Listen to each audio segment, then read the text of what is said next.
ఏముంది ఎందుకు మన సుబ్బారెడ్డి గారు ప్రోగ్రామ్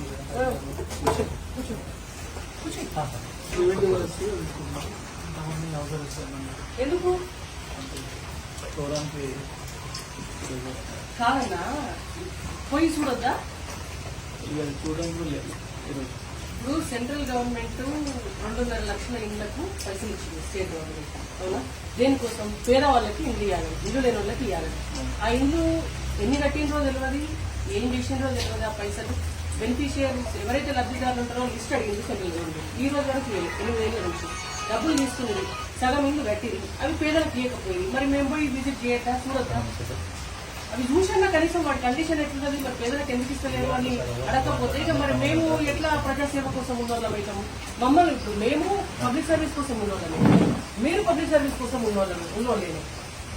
మనం కోఆపరేట్ చేసుకోవాలి కానీ మమ్మల్ని మా పని చేయకుండా మీరే అడ్డం పడదు ఎట్లా చెప్పు?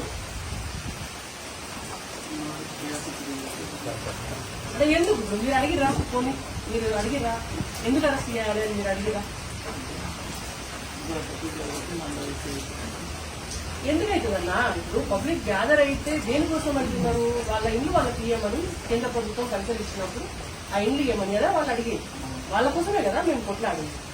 ఇప్పుడు అలా చాలా మంది పోలీస్ డిపార్ట్మెంట్ వాళ్ళు కూడా ఉండి ఉండొచ్చు, ఇల్లు వాకిలు లేకపోతే మనకి ఎంత ఇబ్బంది ఉంటుంది అనేది తెలియదా?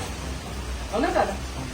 మరి వాళ్ళ పేద ప్రజల కోసమే పథకం పెట్టి వాళ్ళకి ఇల్లు ఇస్తుంటే అడ్డం పడి నువ్వు ఇవ్వకపోతే కేంద్రం ఇచ్చే పైసలు ఇల్లు కట్టి అవి రానియకపోతే మరి ఎట్లా ఇస్తాం? గవర్నమెంట్ లో ఉండోళ్ళము మరి ఏం చేయాలి?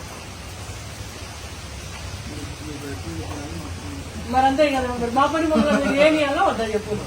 ఇట్లా మమ్మల్ని ఇట్లా ప్రివెంటివ్ అరెస్ట్ చేసి ఇళ్లలో కూర్చోబెడితే మరి మేము రాష్ట్రంలో ప్రతిపక్ష పార్టీలుగా ఉండి కేంద్రంలో అధికారంలో ఉండి ప్రజల కోసం మరి మేము ఎట్లా కొట్లాడాలి?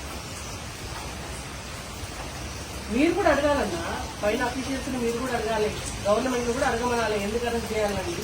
జనం కోసమే కదా వాళ్ళు కొట్లాడేది అని.